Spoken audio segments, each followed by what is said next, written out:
ಮಣ್ಣಿನ ಮಡಕೆಯಲ್ಲಿ ಹರಳಿದ ಮಕ್ಕಳ ಚಿತ್ತಾರ. ಇಂದು ನಮ್ಮ ಶಾಲೆಯಲ್ಲಿ ನಡೆದದ್ದು ಒಂದು ಸಾಮಾನ್ಯ ಕಲಾ ತರಗತಿಯಾಗಿರಲಿಲ್ಲ. ಇದು ಮಕ್ಕಳನ್ನು ನಮ್ಮ ಮಣ್ಣಿನ ಸಂಸ್ಕೃತಿಯೊಂದಿಗೆ ಬೆಳೆಯುವ ಒಂದು ಸುಂದರ ಪ್ರಯಾಣವಾಗಿತ್ತು.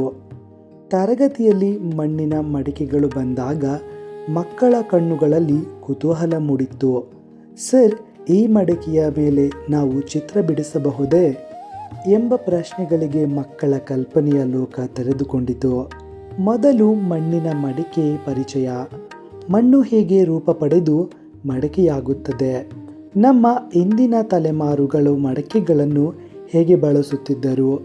ಮಡಿಕೆ ಕೇವಲ ಒಂದು ಪಾತ್ರೆಯಲ್ಲ, ಅದು ನಮ್ಮ ಗ್ರಾಮೀಣ ಬದುಕಿನ ಕುಂಬಾರರ ಶ್ರಮದ ಮತ್ತು ಮಣ್ಣಿನ ಕಲೆಯ ಪ್ರತೀಕ. ನಂತರ ಶುರುವಾಯಿತು ಮಡಿಕೆಗೆ ಚಿತ್ತಾರ ಬಿಡಿಸುವ ಕಲೆ. ರೇಖೆಗಳು, ಚುಕ್ಕೆಗಳು, ಹೂವುಗಳು, ಎಲೆಗಳು ಮತ್ತು ಜಾಮಿತೀಯ ವಿನ್ಯಾಸಗಳು ಮಕ್ಕಳ ಪುಟ್ಟ ಕೈಗಳಲ್ಲಿ ಮೂಡಿದವು. ಒಂದೊಂದಾಗಿ ಕಲಾಕೃತಿಗಳಾಗಿ ಬದಲಾದವು. ಅದರ ಜೊತೆಗೆ ಮಕ್ಕಳಿಗೆ ವಾರ್ಲಿ ಪರಿಚಯವು ದೊರೆಯಿತು. ಸಣ್ಣ ಸಣ್ಣ ಕಲ್ಲುಗಳು ಒಂದು ವಿನ್ಯಾಸವನ್ನು ಸೃಷ್ಟಿಸುವುದು ಎಂಬುದನ್ನು ಮಕ್ಕಳು ತಮ್ಮ ಕೈಗಳಿಂದಲೇ ಸ್ವಯಂ ಅನುಭವ ಪಡೆಯಲು ಪ್ರಾರಂಭಿಸಿದರು.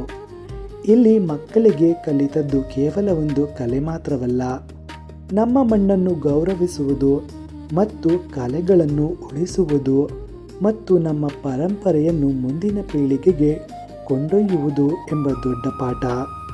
ಒಂದು ಮಡಿಕೆ, ಕೆಲವು ಬಣ್ಣಗಳು, ಪುಟ್ಟ ಪುಟ್ಟ ಕೈಗಳು, ಆದರೆ ಅದರೊಳಗೆ ಅಡಗಿದ್ದು ನಮ್ಮ ಮಣ್ಣಿನ ದೊಡ್ಡ ಕತೆ. ಇಂದು ಈ ಮಡಿಕೆಗಳ ಮೇಲೆ ಮೂಡಿದ ಚಿತ್ತಾರಗಳು ನಾಳೆ ನಮ್ಮ ಸಂಸ್ಕೃತಿಯ ನೆನಪಾಗಿ ಉಳಿಯಲಿವೆ. ಮಣ್ಣಿನಿಂದ ಕಲೆಗೆ, ಕಲೆಗಳಿಂದ ಸಂಸ್ಕೃತಿಗೆ, ಸಂಸ್ಕೃತಿಯಿಂದ ಮುಂದಿನ ಪೀಳಿಗೆಗೆ. ಆ ದಿನ ಮಕ್ಕಳ ಕೈಯಲ್ಲಿ ಕೇವಲ ಬಣ್ಣಗಳಿರಲಿಲ್ಲ, ತಮ್ಮದೇ ಆದ ಒಂದು ಪರಂಪರೆಯನ್ನು ಉಳಿಸುವ ಹೊಣೆಗಾರಿಕೆ ಇತ್ತು. ಮಡಿಕೆಯ ಮೇಲೆ ಮೂಡಿದ ಪ್ರತಿಯೊಂದು ರೇಖೆಯು ಒಂದು ಕಥೆ ಹೇಳುತ್ತಿತ್ತು. ಪ್ರತಿಯೊಂದು ಬಣ್ಣವು ಮಕ್ಕಳ ಕಲ್ಪನೆಯ ಹೊಸ ಅರ್ಥ ನೀಡುತ್ತಿತ್ತು.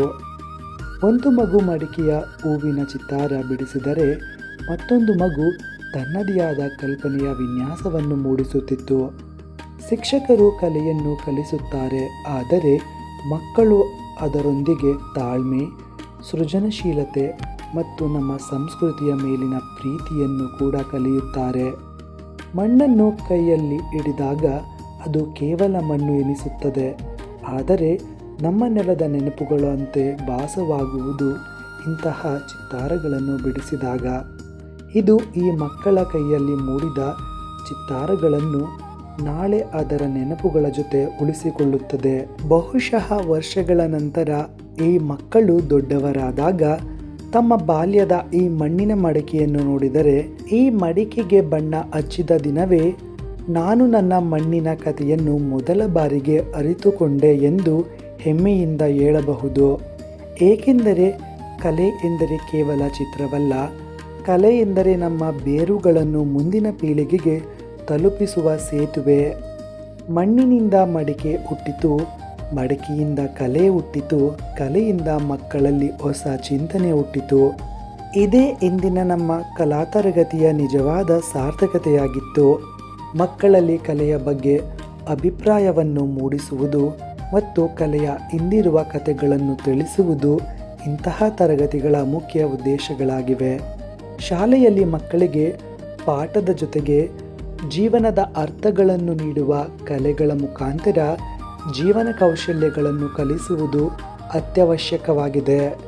ಮಕ್ಕಳಲ್ಲಿ ಈ ರೀತಿಯ ವಿಚಾರಗಳು ಅವರ ಮನಸ್ಸಿನಲ್ಲಿ ದೇಶ ಪ್ರೇಮ ಮತ್ತು ಸಮಾಜದ ಒಳಿತಿಗಾಗಿ ಚಿಂತನೆಗಳನ್ನು ಮೂಡಿಸಲು ಸಹಾಯಕವಾಗುತ್ತವೆ. ಇದು ಈ ದಿನದ ತರಗತಿಯ ವಿಶೇಷ ಕ್ಷಣಗಳ ದೃಶ್ಯಗಳಾಗಿದ್ದವು. ಧನ್ಯವಾದಗಳೊಂದಿಗೆ